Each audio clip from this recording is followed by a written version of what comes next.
Welcome back to my channel, sports fans. Okay, let's get into this one right here. Does LeBron James MVPs count in Miami?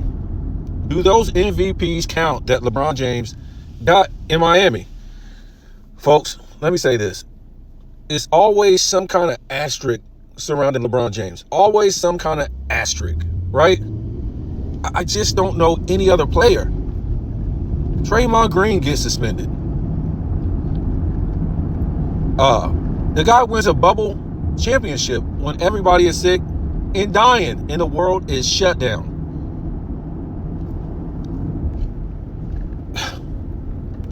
And the whole gameplay changes, right? They don't play at any arenas, no fans, nobody's like interested in everything like that. It just don't add up, man. What else can we say about his so-called career that's an asterisk? Well, we can say the super teams. 3 super teams. And I'm being nice. That's only winning championships. What else can we say is an asterisk? Well, he never led a team to a championship.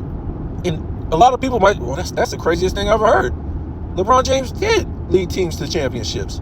Folks, you cannot lead a team to a championship when you're playing with other teams' number ones. You're just another number one amongst the number ones that's leading the team to a championship, right? So him playing with other teams' number one franchise players who were number ones. And these guys basically were in their primes.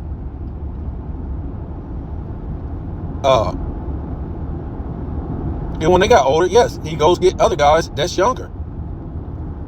What else can we point at? It's so much stuff, but let's just go back to the Miami thing. And nobody even talks about this. Well, I'm not going to say nobody, but the mainstream media, well, they never talk about a lot of his stuff in his career. And this is it, guys. This is why so much had to be put on Michael Jordan about him playing with plumbers. Pippen was so great. The league, they couldn't dribble, they couldn't shoot, they couldn't do nothing. But for some reason they were unathletic. Let me tell you guys something. As much as I beat up on Joker, and Joker is actually making this era look like the worst era of all time, right? Because we know Joker isn't one of the greatest athletic NBA players or centers, but he's making a mockery out of this era, folks. It's horrible. It's ridiculous what he's doing. I'm just saying, based on his athleticism. I'm not trying to say the guy don't have skills or whatever like that. I'm just saying, based on his athleticism, he's making a mockery out of this era. And it's just funny to watch all these so-called great athletes just bounce off of this guy. Like, he's just bouncing off of him. The guy just does what he wants to do. And not that he's not a great player, but you guys got to remember, when we talk about players that were great coming into the league, Joker was not that. He just wasn't. As soft and weak as the era was in the 2010s, he really wasn't that guy. It took him about 4 years before we even said, oh, that's Joker. Right? Nobody knew about no potential with this guy. Nobody knew about anything with this guy. When we talk about all-time great centers, we're talking about Kareem and Hakeem and, Shaq and Wilt, Russell, David Robinson, Mutombo, Mourning, these type of centers. If I'm missing any, I just don't want to keep going on and on. But what I'm saying is, these guys already had an impact their first year. These guys were already talked about as that could be all-time greats when they first came into the league. Or yeah, I mean, what are we talking about? Nobody. Go look at Joker's numbers the first few years in the league. But this ain't about Joker. We got to give Joker his props. He's the greatest player in the 2020s. He's about to win 4 MVPs in what is it, 5 years? He's about to do some damage to the NBA record books, if he already has it. But yeah, this kind of like coincides with what I'm talking about too. We talk about Joker's MVPs. This guy's doing this basically with no help. No help, folks. That's crazy. No help. We can't really say that about nobody else. Maybe, I would have to go check. Maybe Kareem Abdul-Jabbar had the least help. when he was winning his MVPs in the 70s. I have to go back and look at that. But when we talk about that help, LeBron James, MVPs, that's the ultimate help, people. It was the ultimate help. How does he win MVPs? Playing with other teams' #1 franchise players. And to me, when we look back at it, we can say that those guys were top 5 in the East. Seriously. At the time, I mean, really, who? I know Carmelo Anthony was over there. Was he in the East yet? I'm not sure, man. If I'm being too, let's say top 8. I mean, still, even if you say top 10, that's outrageous. 3 players in the top 10 in the East.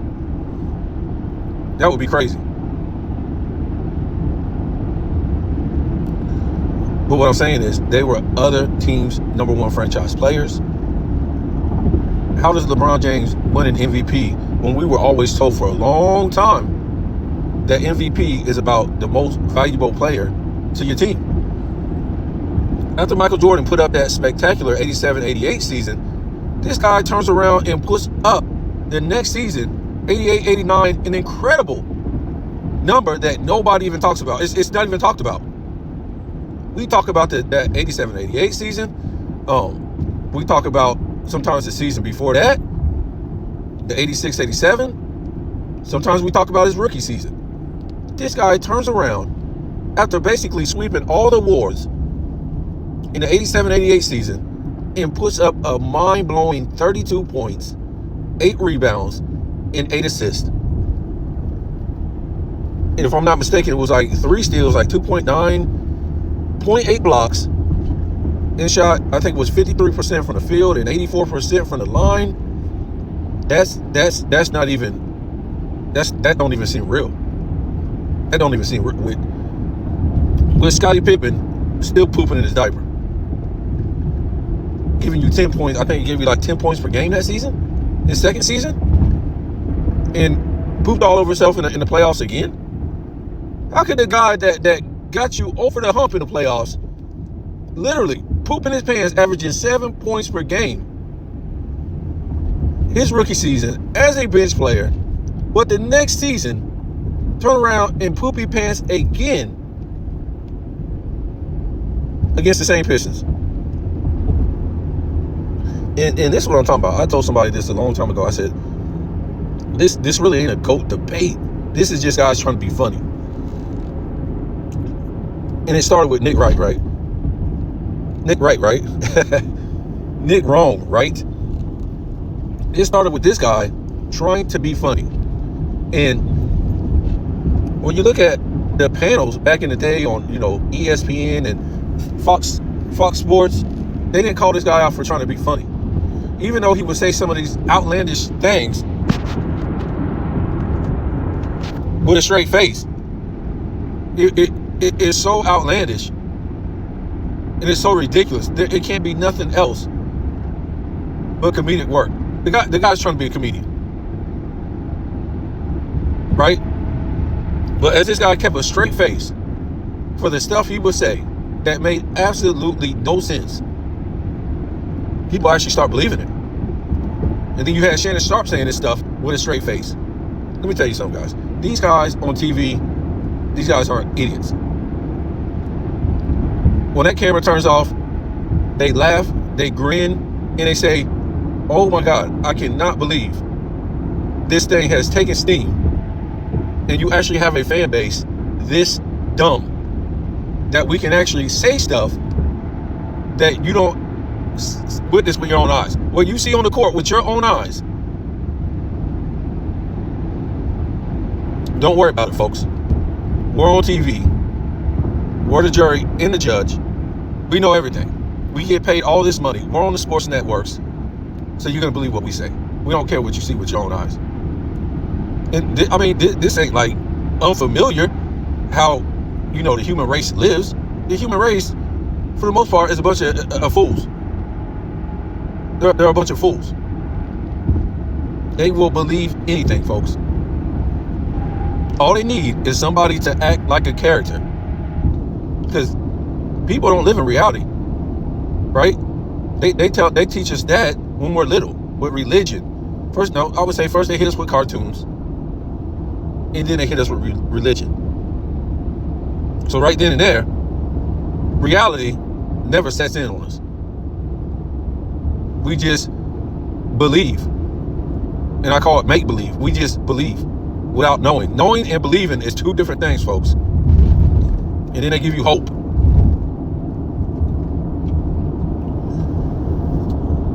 So that's the LeBron fan base, right? They just basically believe that this stuff is true. They can't look at his own court play and say, man, this guy was a floor general like Magic Johnson. He was better than Magic Johnson. Look at these incredible passes through traffic, no look, behind the back. Just a floor general, giving you 10 to 10 plus assists a game. I'm trying to tell you guys, 7 assists per game is good. It's not great.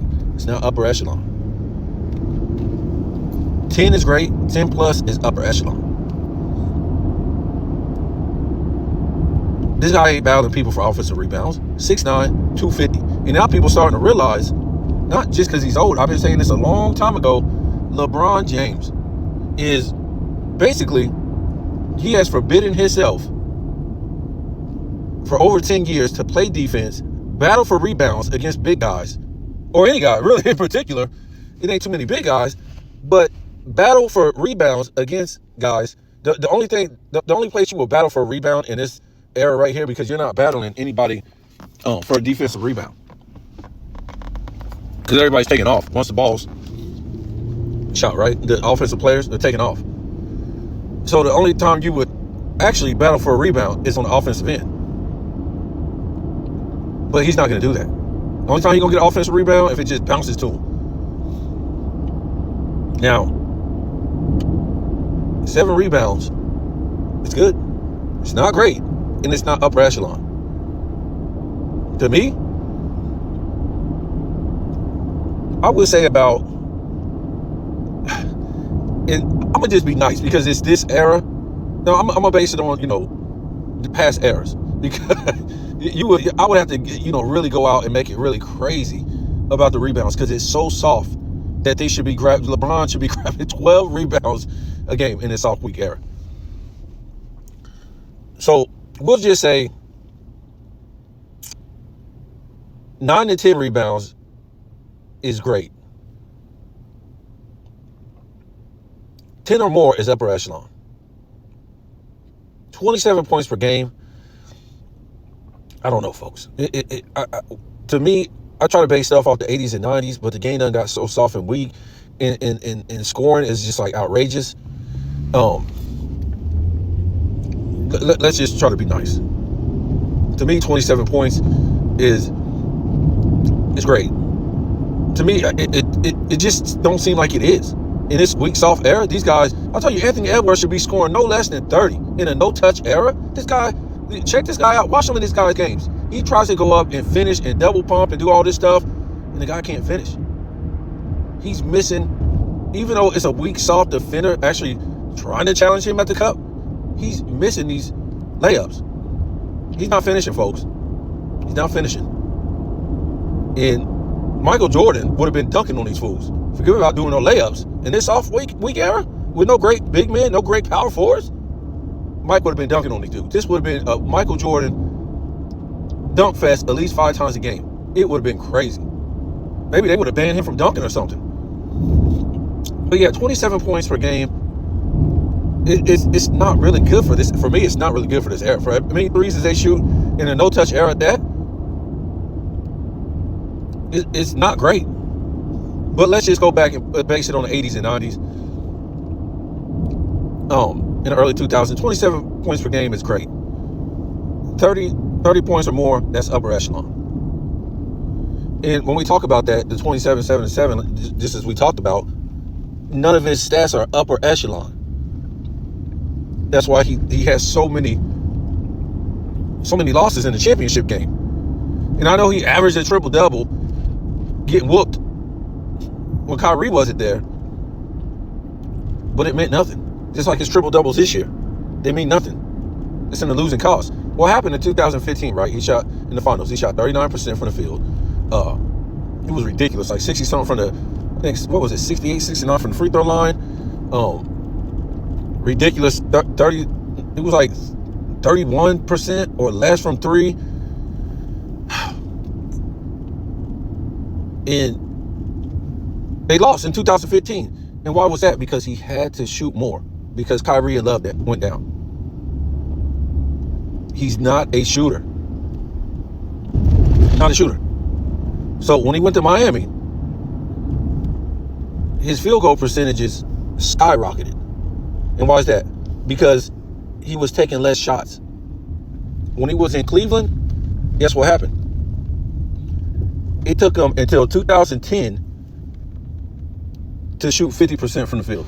All the way until 2010 to shoot 50% from the field for a season, folks. A guy that shoots 3/4 of his shots under the bucket. That's crazy. That's nuts. And they talk about Kobe's field goal percentage. Wow. Folks, if this guy would have never went to Miami, right now he's bordering on 50%, like 50.5 or something like. It's bad. For a guy that basically does dunks and layups. Excuse me. Who does dunks and layups? That's not a good field goal percentage. Michael Jordan left the Bulls shooting 50.5 and ended his career shooting 49.7. Still higher than a lot of guys. Curry, Larry Bird, Ray Allen, Reggie Miller, a lot of guys. Michael Jordan didn't look at stats. Nobody, other players aren't cemented in history as great players over stats. Stats came with winning. LeBron already had his stats when he was in Cleveland the first time. But we know now that he didn't want to play Kobe Bryant in that championship game because it would be over. Folks, basically, if he would have went to those finals and played Kobe, Kobe was going to destroy this guy, right? And he had no business losing to 3 seed, 4 seed in that weak East. And Boston was really no threat that season because Boston was like a 4 seed. They was broken all up. But he was scared to play Kobe. Remember, we talked about how we did a video that at the beginning of the season, in 09 season, going into 2010, he told the media he was going to wear the number 6 next year. He said he was taking off the number 23 and putting on the number 6 next year. Wow. At the end of the season, he just so happens to melt down against Boston to wear the number 6 in Miami, folks. It just so happens that all through the 2000s, in numerous interviews on ESPN, and all kind of different interviews, he says that Kobe Bryant is the best player in the 2000s. Why? Because Kobe Bryant has the best skills. And LeBron said one day he hopes to be that way. Basically, get on the same level as Kobe Bryant. And we'll do that video again.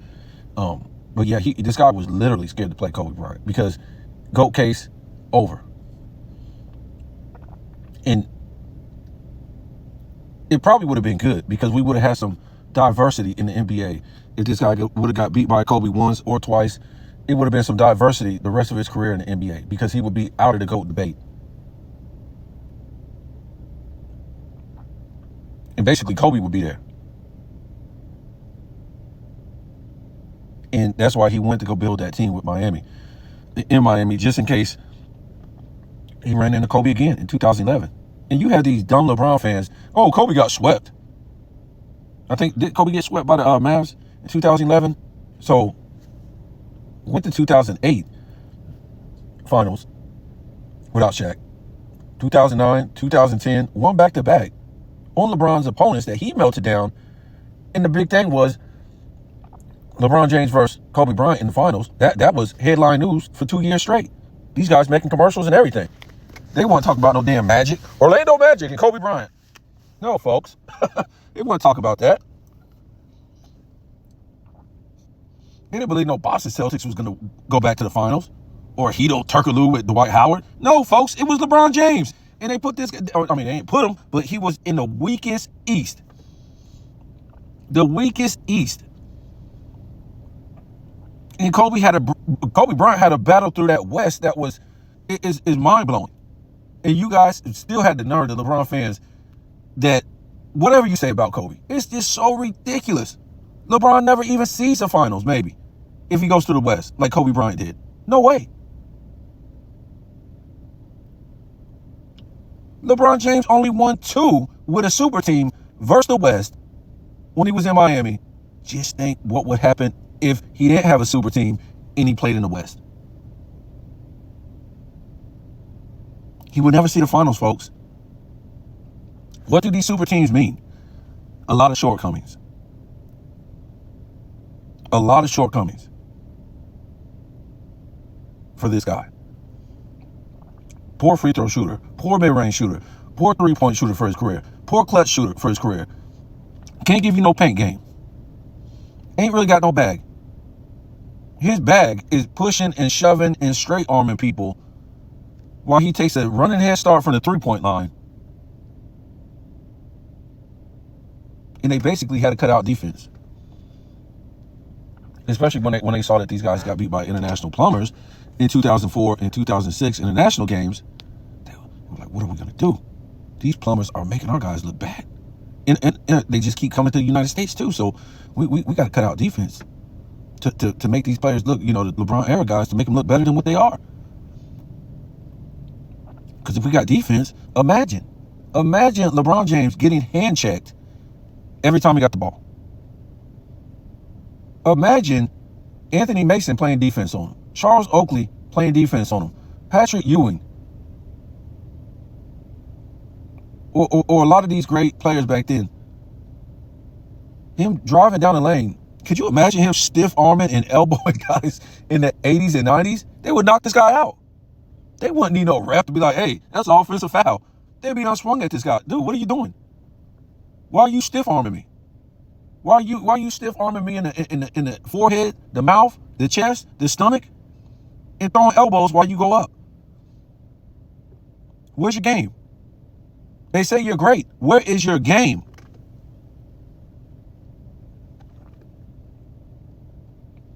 Sometimes we think that what we see now is so great because that's the only thing we're seeing. Or I was saying this the other day. I said, look, this guy, he literally carries and travels not only in front of the refs. The refs aren't even real refs. We already know that. They get paid to do a job. They literally can't do their job. Because if they did their job, it would expose the NBA as not a real sports league.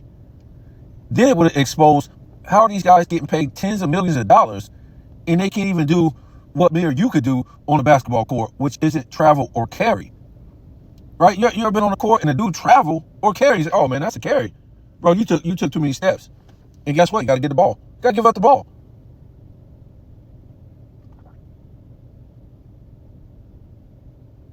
So you can uphold the standard just playing around on the playground, but these guys can't. So if the referee actually called this stuff, guess what? Guess what, folks? Like I said, it would expose how are these guys making tens of millions of dollars.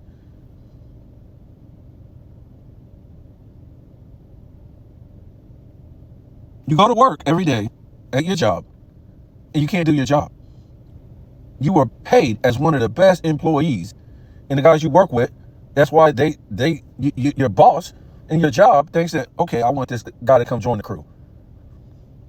Especially when a guy's got experience. Man, he got experience, man. He worked at this company. You've been doing this for 5, 10 years, whatever. So that's what they expect. You to uphold the standard of your experience. Of you being one of the good guys at your profession.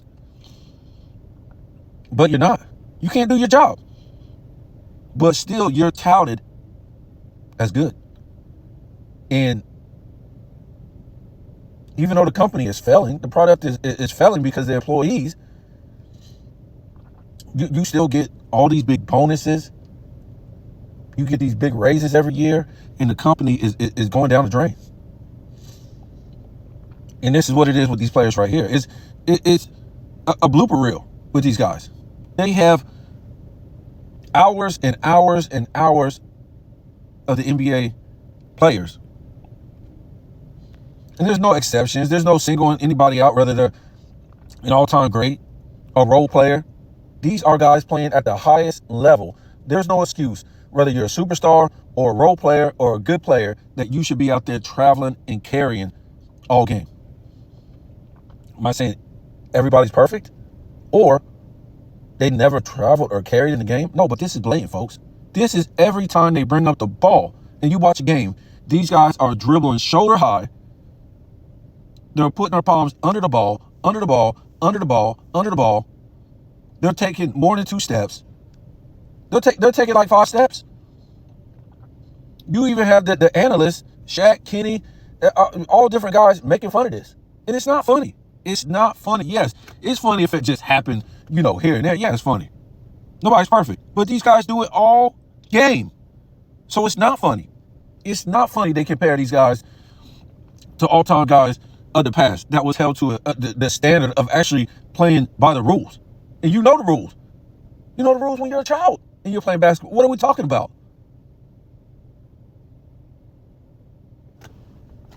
What are we talking about? And we just can't respect this guy's 2 MVPs in Miami. This guy started taking less shots. His field goal percentage shot up. He shot like 38% and I think 40% from 3 in those 2 years. And why, folks? He hit less than 2 2-pointers a game. Let me tell you, less than like 1.4 and I think 1.7. And people will act like this guy was shooting lights out from 3 because he hit less than 2. Because they left this guy wide open because they had to. Because they know he's not a shooter. And they had to go for Dwayne Wade. They had to go for Chris Bosh.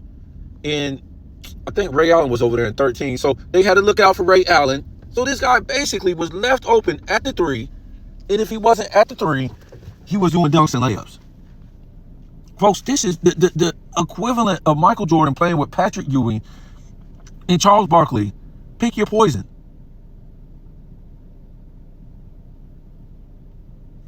Hell, Charles Barkley might have a better season than Michael Jordan. Because you can't leave Michael Jordan open. This guy's going to score 60 a game. And this was all... We were young, man. I mean, we didn't even really think too much about this back in the day. We were young. But this is what was going on, folks.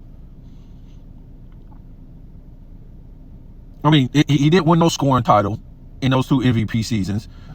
One season, he only played 66 games because I think, wasn't it a lockout season maybe? He played all 66, yes. But he only played 66. The other MVP season, I think he played 70-something games.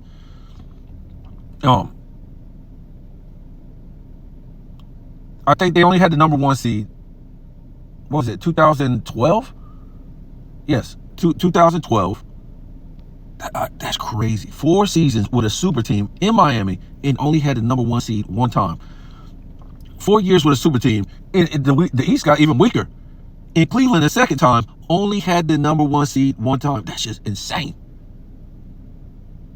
But he had the number 1 seed back-to-back seasons against the Big 3 Celtics in 2009, 2010. And he won those back-to-back MVPs then. Now, you could give it to him then. Okay, he didn't have no super team. But to give it to him in Miami for what? Why did he? Because he put up a stat line, 26, 7 and 8. Another one was like 20, what was it, 27 or 28? 8 and 7? How did he raise his level of play to get those MVPs? How did he, how was he the most, what do you call it? The most valuable to his team? That's what they say, right? How was he the most valuable to his team in Miami? With a super team. And then he went and got Ray Allen. How do you win that? You're playing with other teams' number 1 franchise players. You never led a team to a championship. You were just another number 1 amongst the number 1s leading a team to a championship. Miami. Cleveland the second time. The Lakers, Dwight Howard and AD, another number one amongst the number ones. Tell me what you think.